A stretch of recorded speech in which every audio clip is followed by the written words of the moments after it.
Welcome to Shakambari జ్యోతిషాలయం.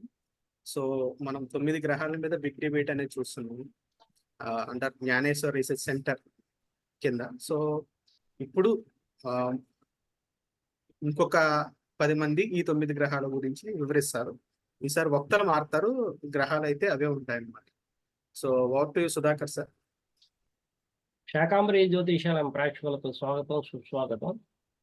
ఈరోజు Gnaneshwar research సెంటర్లో భాగంగా 9 ప్లానెట్స్ మీద బిగ్ డిబేట్ పెట్టడం జరిగింది. సో అందులో భాగంగా మార్నింగ్ సెషన్ అనేది కంప్లీట్ అయింది. ఆ తర్వాత ఇప్పుడు ఈవినింగ్ సెషన్లో మరలా 9 ప్లానెట్స్ గురించి సెకండ్ సెషన్ అనేది ఓపెన్ అయింది. ముందుగా ప్రార్థన. ఓం గం మహాగణాధిపతయే నమః. ఓం శ్రీ మాత్రే నమః. ఓం శ్రీ గురుభ్యో నమః. వక్రతుండాయ విద్మహే ఏకదంతాయ ధీమహి తన్నో దంతిః ప్రచోదయాత్. ఓం నారాయణాయ విద్మహే వాసుదేవాయ ధీమహి తన్నో విష్ణు ప్రచోదయాత్. మహాదేవే చ విద్మహే విష్ణుపత్న్యై చ ధీమహి తన్నో లక్ష్మీ ప్రచోదయాత్. తత్పురుషాయ విద్మహే మహాదేవాయ ధీమహి తన్నో రుద్రః ప్రచోదయాత్. కాత్యాయనాయ విద్మహే కన్యాకుమారీ ధీమహి తన్నో దుర్గిః ప్రచోదయాత్. వక్రతుండాయ విద్మహే ఏకదంతాయ ధీమహి తన్నో దంతిః ప్రచోదయాత్. విద్మహే మహాసేనాధిపాయ ధీమహి తన్నో షణ్ముఖ ప్రచోదయాత్. ఈరోజు మనము సూర్యుడి యొక్క ప్రత్యేక లక్షణాల గురించి తెలుసుకున్నాము. విశ్వానికి వెలుగుని, తేజస్సును ఇచ్చేటువంటి గ్రహము సూర్యగ్రహం. సూర్యుడు అన్ని గ్రహాలకు కాంతిని కూడా ఇస్తున్నాడు, ప్రకాశింప చేయిస్తున్నాడు. మనిషి జీవితంలో ఎక్కడ ప్రకాశం అనేది ఉంటుంది అనేది జాతక రీత్యా కూడా మనం గమనించవచ్చు.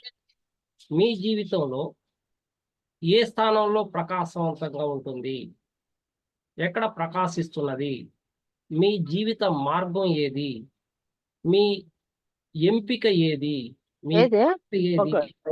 మీ పాత్ర ఏది, మీ జీవితంలో మీ పాత్ర ఏది, మీకు గుర్తింపు ఎక్కడ లభిస్తుంది అనేది తెలియజేసేదే సూర్యుడు. సూర్యుడు రారాజు గ్రహాలకి, కాబట్టి ఆయనకి అధికారం ఉంటుంది, గుర్తింపు ఉంటుంది, పాత్ర ఉంటుంది, ఒక పొజిషన్ అనేది ఉంటుంది, ఒక స్టేటస్ అనేది ఉంటుంది, ఒక ప్రభుత్వాన్ని నడిపించేటువంటి శక్తి సామర్థ్యాలు ఉంటాయి, పరిపాలన దక్షత ఉంటుంది, నాయకత్వ లక్షణాలు ఉంటాయి, నాయకత్వ నైపుణ్యాలు ఉంటాయి, ధైర్యం ఉంటుంది. అటువంటి శక్తి సామర్థ్యాలు కలిగినటువంటి రారాజు ఇక్కడ రవి మేషంలో ఉచ్చ పొందుతున్నాడు 10 డిగ్రీలు. అదే 10 డిగ్రీల్లో తులారాశిలో నీచ పొందడం జరుగుతుంది. సింహరాశికి అధిపతి సూర్యుడు అవుతున్నాడు. అంటే పంచమ భావం, ఇది కాలపురుష చక్రం నుండి ఇది పంచమ భావం అవుతున్నది. ఈ పంచమ భావానికి సూర్యుడు అధిపతి. జ్యోతిషపరంగా మనం సూర్యుడిని ఏం చెప్పుకుంటామంటే ఆత్మకి కారకుడు. కాబట్టి ప్రతి ఒక్కరి యొక్క ఆత్మ జీవిత గమ్యం ఏంటి, ఆ ఆత్మ యొక్క ప్రధాన పాత్ర ఏమి పోషించడానికి భూమి మీదకి అడుగు పెట్టిందో మన పూర్వీకులు తెలియజేయడం జరిగింది. అంటే శాస్త్రపరంగా రవిని నైసర్గిక పాపిగా చూసినా ఆయన యొక్క ఆత్మ అతని యొక్క సోల్ ఆత్మ ఏదో ఒక ఉద్దేశంతోనో కారణంతోనో భూమి మీదకి రావడం అనేది జరుగుతుంది. మరి మీ యొక్క ఆత్మ యొక్క ఉద్దేశాన్ని తెలుసుకోవాలి అంటే రవిని విశ్లేషించాల్సినటువంటి అవసరం ఉంది.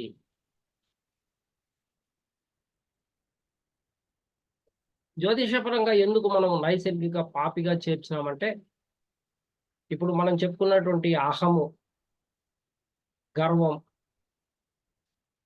ధైర్యము, పరాక్రమము, ఇది చాలా మందిని అణచివేయడానికి కూడా ఉపయోగపడుతుంది.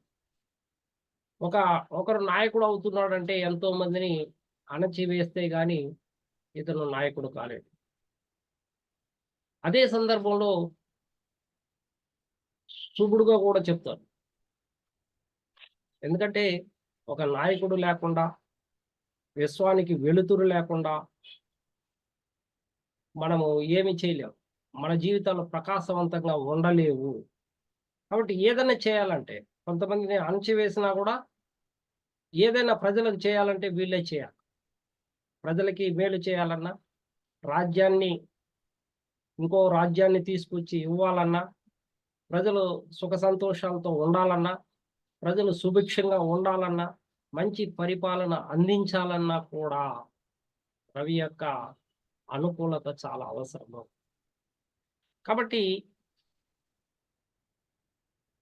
రారాజు ముందు ఏమి మాట్లాడకుండా మన యొక్క అసూయను, మన యొక్క ద్వేషాన్ని, మన యొక్క ఈగోను పక్కన పెట్టి మనం రారాజును, సౌర దేవత అయినటువంటి సూర్యుడిని మనం ప్రార్థిస్తాం. ప్రతిరోజు సూర్యోదయంకు ముందుగానే నిద్రలేచి సూర్య నమస్కారాలు చేసి నీటిని సమర్పిస్తే మన ఆత్మ సంతోషిస్తుంది. అంతేకాకుండా సూర్యుడు అంటే పితృదేవతలు కూడా కారకుడు. కాబట్టి సింహం కానీ రవి కానీ చెడిపోతే మన పితృదేవతల యొక్క శాపం కూడా ఇక్కడ ఉండే అవకాశాలు ఉంటాయి అనేసి మనం చెప్పుకోవచ్చు. కాబట్టి పితృదేవతలు సంతోషించాలంటే కూడా మనము సూర్యుని ప్రార్థించాలి, పూజించాలి, నమస్కరించాలి. ప్రతిరోజు చేయాల్సినటువంటి కార్యక్రమాలు.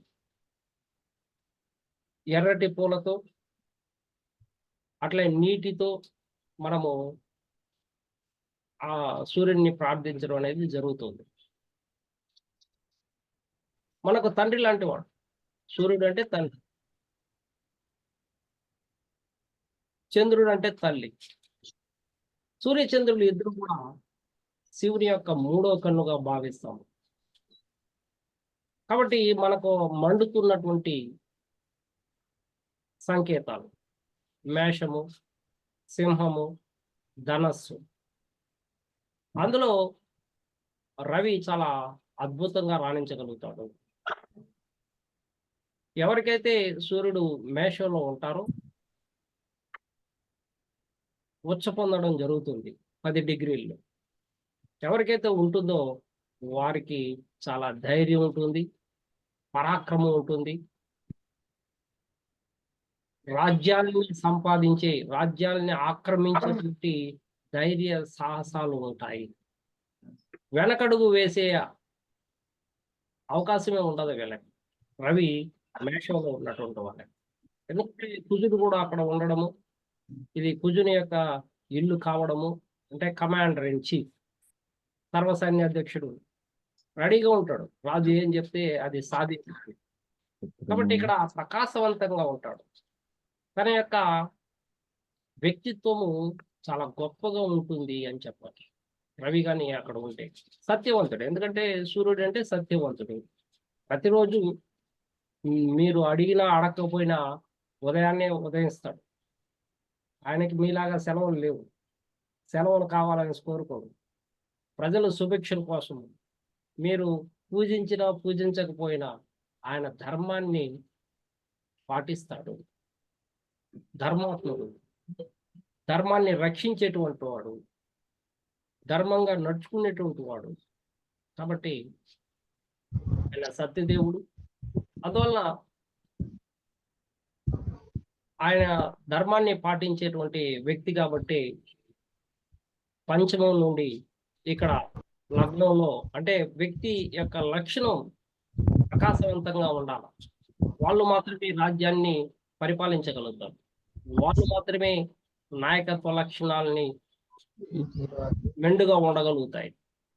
సో ఒక నాయకుడుగా కొన్ని వేల మందిని అతను గుంటూరు కర్వ శక్తి సామర్థ్యాలు ఉంటాయి.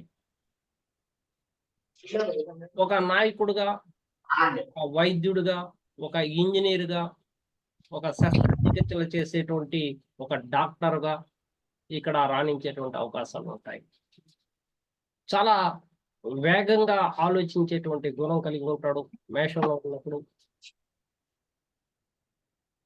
వీళ్ళు మండుతున్నటువంటి రాశిలో ఉన్నప్పుడు, మండుతున్నటువంటి గ్రహం అయినప్పుడు అది అత్యుత్సాహాన్ని ప్రదర్శించేటువంటి అవకాశాలు ఉంటాయి. వేగంగా ఏ పనినైనా చేసి సామర్థ్యాన్ని కలిగి ఉంటాడు. ఇక్కడ మేషం యొక్క ఇంట్లో రవి ఉన్నప్పుడు వాళ్ళు చేసేటువంటి ప్రతి పని వాళ్ళకి పూర్తి నమ్మకాన్ని, పూర్తి స్వేచ్ఛను ఇవ్వగలుగుతుంది. ప్రతి పని కూడా విజయవంతంగా నడిచేటువంటి అవకాశాలు కూడా ఉంటాయి. ప్రతి పని విజయం చేకూరుస్తారు. అంటే ప్రభుత్వం ఎప్పుడైతే రవి మేషంలో ఉంటారో వాళ్ళు ప్రభుత్వం ఉద్యోగిగా ఉంటే వాళ్ళు ఒక మంచి పొజిషన్లోకి వెళ్ళేటువంటి అవకాశం ఉంటుంది. ఒక మంచి అధికారిగా అంటే ఐఏఎస్, ఐపీఎస్ ఆ విధమైనటువంటి స్థానాల్లో ఉండగలుగుతారు. రాజకీయాల్లో అయితే మినిస్టర్స్గా లేదా చీఫ్ మినిస్టర్గా ఉండేటువంటి కూడా ఉంటాయి. అంతటి గొప్ప స్థాయి రవి మేషంలో ఉన్నప్పుడు. మరి అదే రవి వృషభంలో ఉన్నప్పుడు ఏమవుతుంది అంటే ఇక్కడ వ్యక్తిత్వపరంగా ప్రకాశించిన ఇప్పుడు చుట్టుపక్కల వాళ్ళతో ప్రకాశవంతంగా ఉండగలిగేటువంటి ప్రకృతిని ఏర్పాటు చేసుకోగలుగుతాం. ఇది మండుతున్నటువంటి రాశి ఇంతకుముందు అయితే, ఇప్పుడు మండుతున్న రాశి నుండి భూమి మీదకి రావడం జరిగింది. కాబట్టి భూమి మీద అతనికి సర్వ హక్కులు ఉంటాయి. అంటే భూమికి సంబంధించినటువంటి విషయాలన్నింటినీ కూడా అతను స్వీకరించాలని కోరుకుంటాడు. అతని యొక్క ఆత్మ భూమి కావాలని, గృహం కావాలని, వాహనం కావాలని కోరుకుంటుంది. కాబట్టి భూ సంబంధమైనటువంటి వస్తువులు కానీ విషయ సేకరణ అన్నింటినీ కూడా ఇక్కడ తీసుకోవడం అనేది జరుగుతుంది. లెక్కించడం నేర్చుకుంటాడు, మాట్లాడడం నేర్చుకుంటాడు, ఇతరులతో మాట్లాడడం, ఇతరులతో ఎలా మెలగాలో నేర్చుకుంటాడు. అదేవిధంగా ఇది ఫైనాన్స్ సంబంధించినటువంటిది కాబట్టి లెక్కించడం కూడా నేర్చుకుంటాడు ఇక్కడ. అదే రవి మిథునంలో కానీ ఉంటే ఇక్కడ కమ్యూనికేషన్ నేర్చుకుంటాం.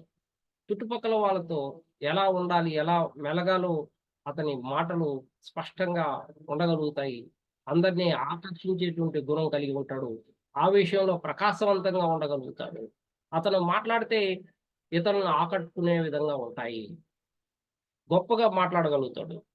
పొలిటికల్ స్పీకర్గా కానీ, ఒక యాంకర్గా కానీ, ఒక న్యూస్ రీడర్గా కానీ, ఒక రచయితగా కానీ, సంగీత సాహిత్య కళా రంగాల్లో కానీ అతను పరిపక్వత సాధించగలుగుతాడు అనేది రవి మిథునంలో ఉన్నప్పుడు జరుగుతుంది.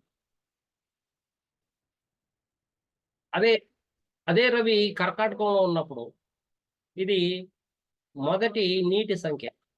నీటి సంకేతం అంటే భావోద్వేగాలను కలిగి ఉంటాడు. ఇక్కడ రవి కూడా భావోద్వేగాలను కలిగి ఉండి తల్లితో సంబంధాలను కలిగి ఉంటాడు. ఇక్కడ దిగ్బలత్వాన్ని కోల్పోతాడు కాబట్టి, అంటే దశమంలో ఉన్నప్పుడు దిగ్బలత్వాన్ని చెందుతాడు, చతుర్థంలో ఉన్నప్పుడు దిగ్బలత్వాన్ని కోల్పోతాడు. కోల్పోయినప్పుడు ఇతనికి జనాకర్షణ అనేది ఉండదు. ఒక దిగ్బలత్వం చెందినప్పుడు లేదా మిగిలిన హౌసెస్ లో ఉన్నప్పుడు వస్తుంది, కానీ దిగ్బలత్వాన్ని కోల్పోయినప్పుడు మాత్రం జనాకర్షణ ఉండదు. అందువలన వీళ్ళు కుటుంబ సభ్యులను గురించి చాలా ప్రేమగా చూసుకునేటువంటి అవకాశాలు ఉంటాయి. ముఖ్యంగా తల్లిని గౌరవిస్తాడు. అంతేకాకుండా కుటుంబ సభ్యులు ఏ విధమైనటువంటి ఉన్నత స్థాయికి ఎదగాల్లో కావాల్సినటువంటి ప్రోత్సాహం ఇస్తాడు. అయితే జనాకర్షణ లేని కారణంగా జనాలతో వీళ్ళకి సమస్యలు వచ్చేటువంటి అవకాశాలు ఉంటాయి. కాబట్టి ప్రజలతో కంటే కూడా ఇంట్లో సభ్యులతో మెలగడం అనేది చాలా అవసరం వీళ్ళకి. ఎమోషనల్‌గా అయినా సరే అన్ని అన్నిటిని వీళ్ళు స్వీకరించగలుగుతారు. అంటే అన్ని బంధాలను రిలేషన్‌షిప్‌ని ఇక్కడ మెయింటైన్ చేసేటువంటి అవకాశాలు కూడా చతుర్థంలో ఉన్నప్పుడు ఉండే అవకాశాలుంటాయి. అయితే వీళ్ళు సేవా రంగంలో బాగా రాణించగలుగుతారని చెప్పొచ్చు. ఎందుకంటే ఇక్కడ ఒక పొలిటికల్ లీడర్‌గాను, ఒక ప్రభుత్వ అధికారిగా కంటే కూడా ఇక్కడ ఒక సేవా రంగంలో అంటే అనాథాశ్రమాలని మెయింటైన్ చేయడము, లేకంటే వికలాంగులకు సంబంధించినటువంటి వి వాటిని మెయింటైన్ చేయడం గానీ, లేకుంటే అనాథ పిల్లల్ని చేరదీయడం గానీ, లేదంటే ఒక డాక్టర్‌గా ఒక నర్స్‌గా రోగులకి సేవ చేయడం గానీ, ఇటువంటి వాటిలో బాగా రాణించేటువంటి అవకాశం ఉంటుంది. రవి ఆహ్, నీటి సంకేతంలో ఉన్నప్పుడు. అదే రవి సింహంలో ఉన్నప్పుడు అతని యొక్క సొంత ఇల్లు అవుతుంది. ఇక్కడ ఉత్సుకత అధికంగా ఉండేటువంటి అవకాశాలుంటాయి. అంటే పవరు, పొజిషన్, స్టేటస్ అనేది వీళ్ళకి వీళ్ళకి ఖచ్చితంగా అవసరం కూడా. ప్రజల్లో ఆ విధంగా మెలుగుతారు. ఒక నాయకుడుగా. వాళ్ళు ఎక్కడుంటే అక్కడ నాయకుడిగా ఉంటారు. వాళ్ళ వెనకాల చాలా మంది ఉండేటువంటి అవకాశాలు ఉంటాయి. ఆ విధంగా ఏర్పాటు చేసుకుంటారు కూడా వీళ్ళు. అంటే వీళ్ళకి చప్పట్లు కొట్టాలా, ప్రేక్షకులు కావాలా. అటువంటి పరిస్థితికి వెళ్తారనమాట ఎక్కడున్నా గూడా. కాబట్టి వాళ్ళ కోసము పార్టీలు పెడతారు. 10 మంది కోసం డిన్నర్‌లు పెడతారు. ఇక అందరిని ఒక చోట చేరుస్తారు. వాళ్ళకి ప్రేరణ కల్పిస్తాడు. వాళ్ళందరి దగ్గర గొప్ప నాయకుడు అనిపించుకుంటాడు రవి సింహంలో ఉన్నప్పుడు. అదే రవి కన్యలో ఉన్నప్పుడు ఇక్కడ ఒక క్రమబద్ధీకరణ అవసరం. ఒక డిసిప్లైన్డ్ లైఫ్ అనేది అవసరం ఇక్కడ. కాబట్టి డిసిప్లైన్డ్‌గా ఉండగలుగుతాం. అంతేకాకుండా డేటా కలెక్షన్ చేస్తాడు. ఒక డేటాని కలెక్షన్ చేస్తాడు. తర్వాత దాన్ని ప్రాసెస్ చేస్తాడు. అంటే ఇది ఒక ప్రాసెస్ అనేది జరుగుతుంది. అస్తవ్యస్తంగా ఉన్నటువంటి వ్యవస్థను సక్రమమైనటువంటి మార్గంలో పెట్టగలుగుతాడు కన్యా రాశిలో. ఎవరైతే జీవితంలో అస్తవ్యస్తంగా ఉంటుందో, కష్టాలు, దుఃఖాలు, నిరాశ, నిస్పృహలు ఉంటాయో, వాళ్ళు సరైనటువంటి క్రమబద్ధీకరణలో ఉండడం లేదు, క్రమశిక్షణలో ఉండడం లేదు అనేది దీని అర్థం.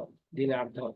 కాబట్టి రవి అక్కడ ఉన్నప్పుడు చాలా డిసిప్లైన్డ్‌గా ఒక అస్తవ్యస్తంగా పడినటువంటి బుక్స్‌ని మనం ఏ విధంగా అందంగా పేరిస్తే ఎంత బాగుంటుందో, ఆ విధంగా జీవితాన్ని కూడా వీళ్ళు క్రమబద్ధీకరణగా చేసుకోవాల్సినటువంటి అవసరం ఉంది. అప్పుడే వాళ్ళ జీవితం బాగుంటుంది అనేది ఇక్కడ.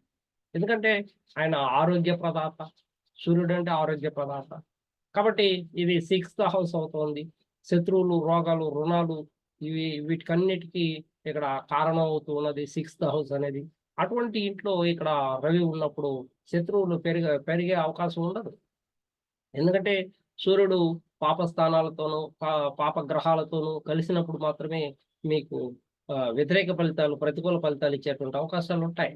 కాబట్టి ఇక్కడ శత్రువులు ఉన్నా కూడా వాళ్ళు ఆహ్, మీ మీ మిమ్మల్ని ఏమి చేయలేరు.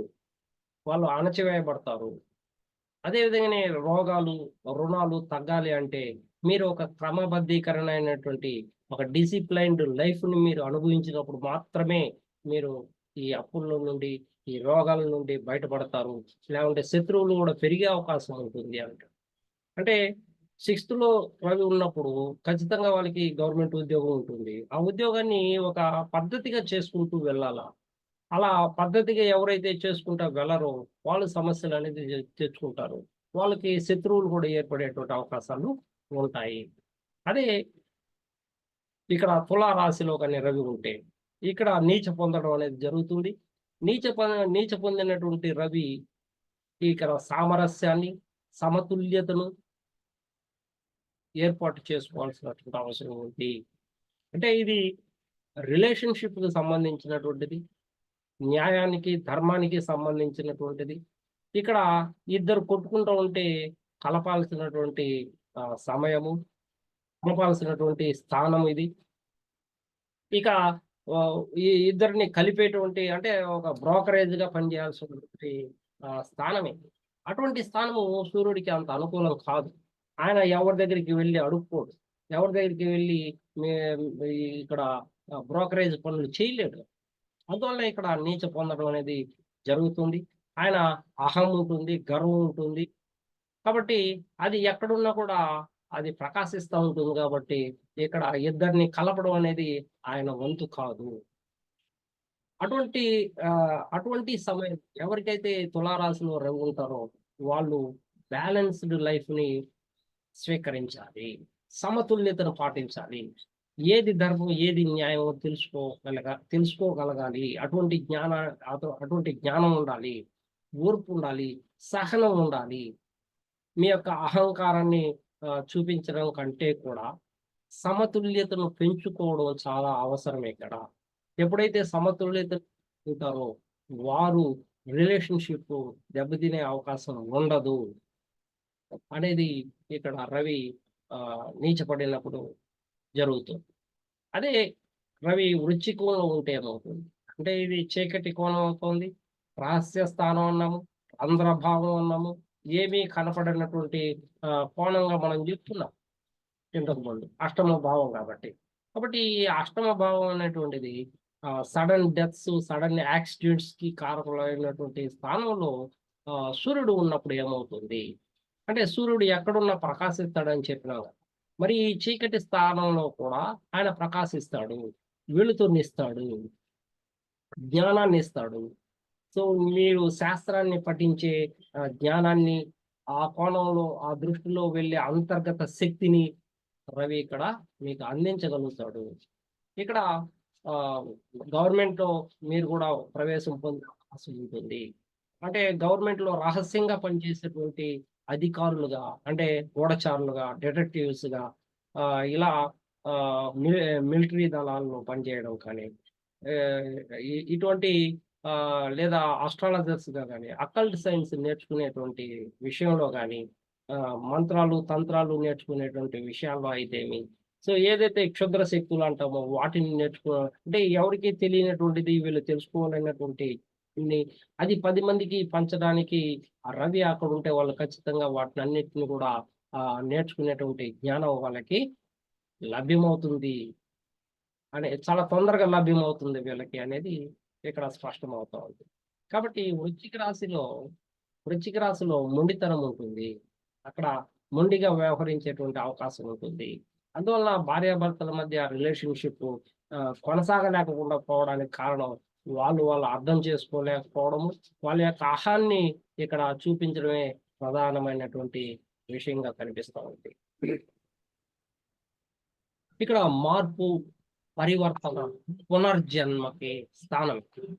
అంటే అరిషడ్ వర్గాలు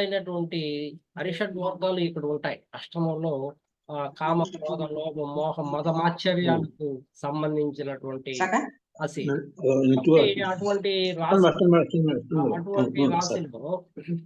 అటువంటి రాశిలో రవి ఉన్నప్పుడు సో వాటినన్నిటిని గురించి తెలుసుకునేటువంటి జ్ఞానం ఉంటుంది. ఆత్మ పరిశీలన అనేది ఉంటుంది. అంతర్గతంగా వీళ్ళు లోతైనటువంటి విశ్లేషణ చే సో డీప్ డ్రైవ్ చేయాలనేటువంటి తపన వీళ్ళలో ఉంటుంది. కాబట్టి రాత్రింబవళ్ళైనా సరే వాటిని చదివి, వాటిని గురించి తెలుసుకొని, వాటిని గురించి అన్వేషణ చేస్తూనే ఉంటారు. అటువంటి మార్పు అనేది ఇక్కడ సంభవిస్తుంది. పరివర్తన అనేది సంభవిస్తుంది. పునర్జన్మక సంకేతము అష్టమ భావం. కాబట్టి వీటన్నిటి మీద వీళ్ళకి అవగాహన ఉండే అవకాశం ఉంటాయి. అందువల్ల కష్టాల కడలిలో వీళ్ళు కూరుకుపోతూ ఉంటారు. అదే రవి ధనస్సులో ఉంటే ఏమవుతుంది? అంటే ధనస్సులో ఇది తిరిగేటువంటి స్వాప్స్, దూర ప్రయాణాలు చేసేటువంటి స్వాప్స్. ఇక్కడ జ్ఞానం అనేటువంటి అన్వేషణ జరుగుతూ ఉంటుంది. సో జ్ఞానం కావాలి వీళ్ళకి. ఎటువంటి జ్ఞానం కావాలా? 10 మందికి పంచేటువంటి జ్ఞానం కావాలి. అది ఏ జ్ఞానం కావాలా? ఏదైనా కావచ్చు. ఒక ఉపాధ్యాయుడిగా జ్ఞానాన్ని సంపాదిస్తూనే ఉంటాడు చనిపోయినంత వరకు కూడా. ఒక డాక్టర్‌గా, ఒక లాయర్‌గా, ఒక జడ్జిగా, ఈ ఈ ఒక బిజినెస్ మ్యాన్‌గా ఇక్కడ ఎంతో జ్ఞానాన్ని నేర్చుకుంటూనే ఉంటారు వాళ్ళు. సో నేర్చుకోవడమే కాకుండా చాలా దూరం ప్రయాణాలు చేసి కూడా కథలుగా తెలుసుకొని, ఆ కథలన్నిటిని తీసుకొచ్చి ఇక్కడ 10 మందికి పంచేటువంటి జ్ఞానాన్ని వీళ్ళు కలెక్ట్ చేస్తారు అనేది ధనస్సు. ఇది మండుతున్నటువంటి చివరి రాశి. కాబట్టి మేషంలో కాగడ అయితే, రగులుతున్నటువంటి, మండుతున్నటువంటి కాగడ అయితే, సింహం అనేది ఒక భోగి మంట లాంటిది. ఇక్కడ ధనస్సు అనేది ఒక అడవిని కాల్చేస్తే ఎలా ఉంటుందో ఒక జ్వాల. అటువంటి జ్వాలలు ఎన్నో. సో, అటువంటి జ్వాలని మనం ధనస్సులో చూడొచ్చు. సో, మండుతున్నటువంటి గ్రహము, మండుతున్నటువంటి రాశిలో ఉన్నప్పుడు అటువంటి జ్వాలని మనం చూస్తాం. చూసినప్పుడు అది దాని యొక్క ఉత్సుకత అనేది చాలా స్పీడ్‌గా వెళ్లి అన్వేషణ చేసి తెలియనటువంటి, ఎందుకంటే మూల నక్షత్రం ఉంది ఇక్కడ. మూలల్లోకి వెళ్లి వెతికి కనుక్కుంటారు. ఎవరికీ తెలియనటువంటి జ్ఞానాన్ని పసిగట్టగలుగుతారు ఈ ధనుస్సు రాశిలో రవి ఉన్నప్పుడు. సో, వీళ్ళు కూడా చాలా గొప్ప జ్ఞానవంతులని చెప్పవచ్చు. అదే అదే రవి మకర రాశిలో ఉన్నప్పుడు ఏమవుతుంది అంటే, సో, మకర రాశిలో ఇది ఉత్తరాయణం పుణ్యకాలం అని చెప్పుకుంటూ ఉంటాం మనము. అక్కడికొస్తే మనం పండగలు చేసుకుంటాము. పితృదేవతలకి తర్పణం వదులుతాము. సో, పితృదేవతలను ఆహ్వానించుకుంటాము. పితృదేవతలు మనల్ని కరుణించాలనేసి, వాళ్ళ యొక్క ఆశీస్సులు మనకు కావాలనేసి కోరుకుంటాము. అప్పుడే మన జీవితం బాగుంటుంది. మన జీవితంలో ఉన్నటువంటి కష్టాల్ని, నష్టాల్ని తొలగించేటువంటి అవకాశం ఉంటుంది. మనం సుఖంగా, సంతోషంగా బ్రతకగలుగుతాం అనేసి మనం కోరుకుంటాం. సో, అటువంటి పితృకారకుడైనటువంటి, ఆత్మకారకుడైనటువంటి రవి మకరంలోకి వచ్చినప్పుడు మనము ఉద్యోగం చేయాలా? లేదా ఒక మన వృత్తిని చేయాలా? అంటే అధికారం కావాలా? అధికారం కావాలి. నీకు ఏం కావాలి ఇక్కడ? ఏదో ఒకటి లక్ష్యాన్ని సాధిస్తూ ఉండాలి. అంటే చదువుతున్నావు, చదువును కంప్లీట్ చేయాలా? ఇదొక లక్ష్యం. ఇదొక లక్ష్యం. చదువు అయిపోతా ఉంది. మళ్ళా వెంటనే నువ్వు ఒక లక్ష్యాన్ని ఏర్పాటు చేసుకోవాలా. అదేంటంటే ఉద్యోగం. ఉద్యోగం వస్తుంది. ఉద్యోగం వచ్చిన తర్వాత పెళ్లి. పెళ్లి తర్వాత పిల్లలు.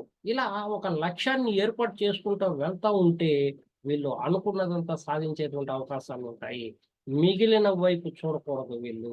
వీళ్ళ లక్ష్యం వైపు మాత్రమే వీళ్ళ వీళ్ళ యొక్క మనసు మనసు అనేది ఉండాలి. అప్పుడే వీళ్ళు దాన్ని సాధించగలుగుతారు. వీళ్ళు సాధించలేకుండా పోతున్నారంటే దానికి కారణం వీళ్ళ మనసు, వీళ్ళ ఆత్మ చెప్పినట్టు వినడం లేదు అనేసి అర్థం. కాబట్టి వీళ్ళ ఆత్మ దేనికోసం వచ్చిందంటే, ఒక లక్ష్యాన్ని ఏర్పాటు చేసుకోవడానికి, దానికోసం పరితపించి, దానికోసం కష్టపడడానికి వచ్చింది.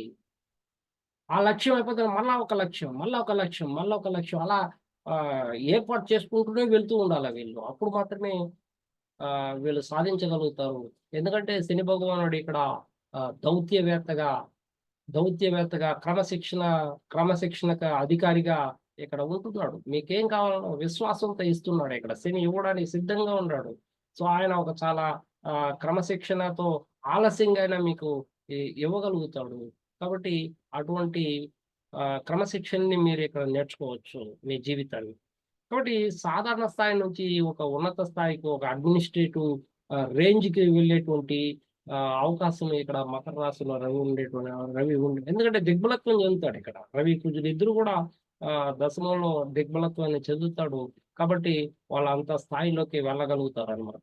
వాళ్ళు అనుకునేదే అన్నీ సాధించుతారు. అందులో ఎటువంటి సందేహం లేదు. కాకపోతే ఎందుకంటే సత్యపరుడైన. మీరు అసత్యంగాను, మీరు ఇతరులని మోసం చేయడానికో, నమ్మకం పోగొట్టుకోవడానికో ఇట్లాంటి పనులు చేసేటువంటి వాళ్ళకి మాత్రమే ఇది చాలా ప్రతికూలంగా ఉంటుంది.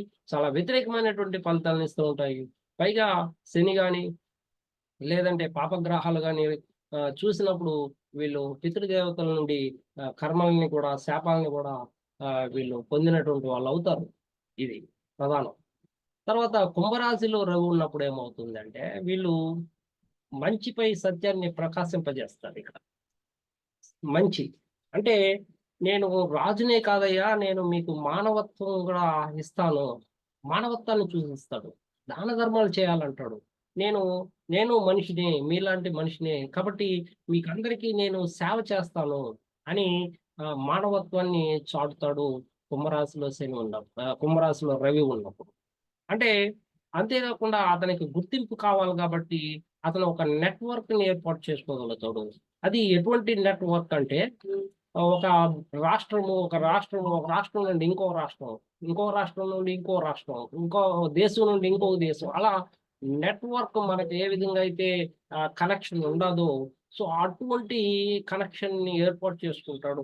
ఆ విధంగా అతను గుర్తింపుని కూడా పొందగలుగుతాడు అనేది ఇక్కడ కుంభరాశిలో రవి ఉన్నప్పుడు జరుగుతుంది. అదే రవి మీనంలో ఉన్నప్పుడు ఏమవుతుందంటే, వీళ్ళకి మానసిక సామర్థ్యాలని పెంచుకోవాలి. అంటే ఒక సైకాలజిస్ట్‌గా మారిపోవాలి. ఒక సైకియాట్రిస్ట్‌గా మారిపోవాలి. ఒక ఫిలాసఫీ వేదాంతిగా మారిపోవాలా. ఇతరులకి మనసును గురించి తెలియజేయాలి. మీకు బాగా మనసును గురించి తెలుసు మీకు.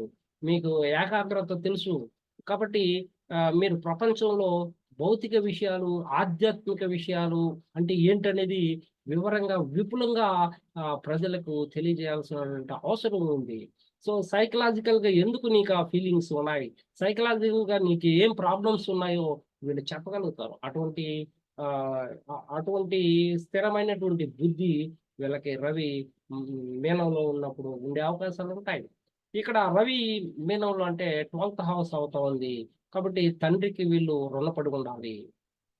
తండ్రి సపోర్ట్ మీకు బహుశా ఏమి లేకపోయినా కూడా పర్వాలేదు. కానీ తండ్రికి అనారోగ్యానికి మీరే ఖర్చు పెట్టాల్సినటువంటి అవసరం ఉంది. అలా చేసినప్పుడు మాత్రమే ఇక్కడ స్లీప్‌లెస్ నైట్స్ గడిపేటువంటి అవకాశాలుంటాయి మీకు. కాబట్టి దాని నుండి మీరు బయటపడొచ్చు. అంటే నిద్ర పట్టదు వీళ్ళకి. ఎందుకంటే రవికి అంత అనుకూలమైనటువంటి స్థానం కాదిది.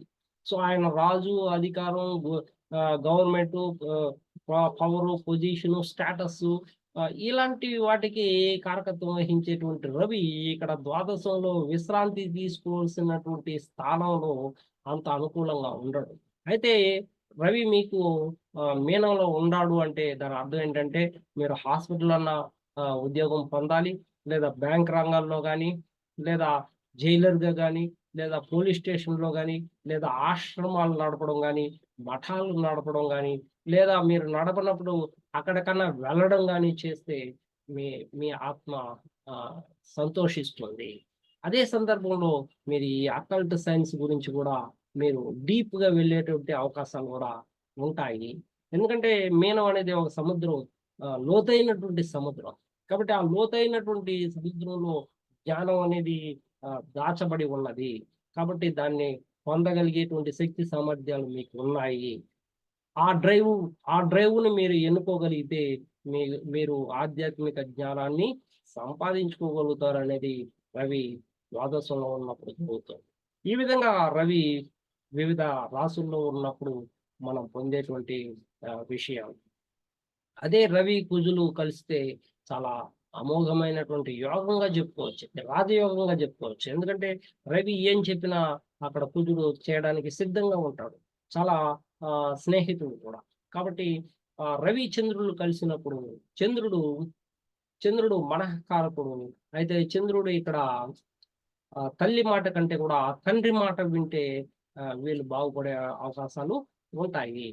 అదే రవి, బుధుడు కలిస్తే 8 డిగ్రీల లోపయితే వీళ్ళ యొక్క ఆలోచనలు విస్తరింప చేసేదానికి అవకాశాలుండవు. అయితే అవగాహన రాహిత్యం గూడా ఉంటుంది. చాలా రోజుల తర్వాత ఈ అవగాహనని పెంచుకునేటువంటి అవకాశాలుంటాయి రవి, బుధులు 8 డిగ్రీల లోపు ఉంటే. అదే రవి, శుక్రులు అన్నప్పుడు రవి, శుక్రుల యొక్క కలయిక ఇది అస్తంగత్వం అంటారు. ఇంకా శుక్ర మూఢం అంటారు. ఇటువంటి సందర్భాల్లో గూడా శుక్రుడి యొక్క ప్రేమ, సంతోషము, సో వీటిని పక్కన పెట్టాలా? ఎందుకంటే అహం అనేది బయటొస్తుంది. కాబట్టి అహం అనేది బయటొచ్చినప్పుడు మనము వాళ్ళు పోట్లాడుకునేటువంటి అవకాశాలుంటాయి. అడ్జస్ట్ అయ్యేటువంటి అవకాశాలు ఉండవు. పనికి ప్రాధాన్యత ఇవ్వండి. ఊ సూర్య సు సూర్యదేవుడిని ప్రార్థించడం చేస్తే కొంతవరకు వీళ్ళకి అన్ని అనుకూలంగా ఉండే అవకాశాలుంటాయి. ఆ విధంగా రవి, గురువులు కలిస్తే రవి, గురువులు ఇద్దరు గూడా జ్ఞాన సంపన్నులే. సో, జ్ఞానము, నమ్మకము, సాంప్రదాయాల్ని వాళ్ళు విస్తరింప చేసేటువంటి అవకాశాలుంటాయి రవి, గురువులు కలిస్తే. సో, జ్ఞాన అన్వేషణలో వీళ్ళది మొదటి స్థానంగా ఉంటుంది. సో, అట్లే రవి, శని కలిస్తే జవాబుదారీతనాన్ని పెంచుకోవాలి. అంటే ఎన్నో జన్మలుగా మీ ఆత్మ కష్టపడుతా ఉంది. మీ ఆత్మ కష్టాలను ఎదుర్కుంటూ ఉంది. మీ ఆత్మ కష్టాలను ఎదుర్కొంటూ ఉంది. ఇప్పుడు, ఇప్పుడన్నా కనీసం జవాబుదారీతనం నేర్చుకో. అని రవి శని కలిసినప్పుడు మనం జవాబుదారీతనంగా ఉంటుంది. అదే రవి ఆ, ఆ, రవి రవి రాహు కలిస్తే ఇక్కడ ఏమవుతుందంటే మీ యొక్క ఆత్మవిశ్వాసం మీద మీకు నమ్మకం అనేది సన్నగిల్లుతుంది. కాబట్టి ఆత్మవిశ్వాసాన్ని పెంచుకోవడం కోసము మీరు సూర్య నమస్కారాలు ప్రతిరోజు చేయండి. ప్రతిరోజు చేయండి. పితృదేవతలని స్మరించండి. మీకు రవి అనుకూలంగా ఉండే అవకాశాలు ఉంటాయి. అదే రవి కేతువుతో కలిస్తే ఏమవుతుందంటే రవి కేతువులు రవి కూడా జ్ఞానానికి శాస్త్ర పరిజ్ఞానానికి ఆ, సంబంధించినటువంటి గ్రహము.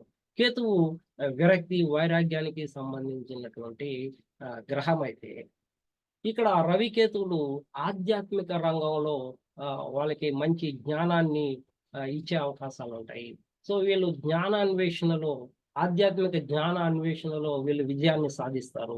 వీళ్ళు మోక్ష మార్గాన్ని కూడా వెళ్ళే అవకాశాలు కనిపిస్తూ ఉంటాయి అనేది రవికేతువులు సంసార జీవితంలో కష్టాలని ఒడిదుడుకుల్ని ఇస్తుందేమో కానీ మనసుకి బాధని మీ యొక్క ఆ, మీ యొక్క మార్గాన్ని పక్కకు తిప్పేటువంటి పక్కకు తిప్పేటువంటి విషయంలో ఆధ్యాత్మిక వైపు వంపు తిప్పేటువంటి విషయంలో మీకు పెయిన్ ఇవ్వచ్చు. ఆ కష్టం అనేది చాలా బాధగా ఉండొచ్చు. అది అర్థం కానటువంటి బాధ, ఏం జరుగుతుందో తెలియనటువంటి బాధగా ఉండొచ్చు. కానీ మీరు ఏది పట్టించుకోకుండా ఉంటే మీ సంసార జీవితంలో వచ్చేటువంటి కష్టాలను కానీ ఏది పట్టించుకోకుండా గమ్ముని వదిలేస్తే మీరు ఆధ్యాత్మిక జ్ఞానం వైపు అడుగులు వేయడమే కాకుండా మీరు మోక్ష మార్గాన్ని కూడా పొందగలుగుతారు అనేది రవికేతులు కలిసినప్పుడు జరిగేటువంటి ఫలితాలు. Thank you sir. Over to పెద్ద sir. Thank you sir. Next Ramesh సార్కి ఇద్దామా? స్టాప్ చేస్తాము.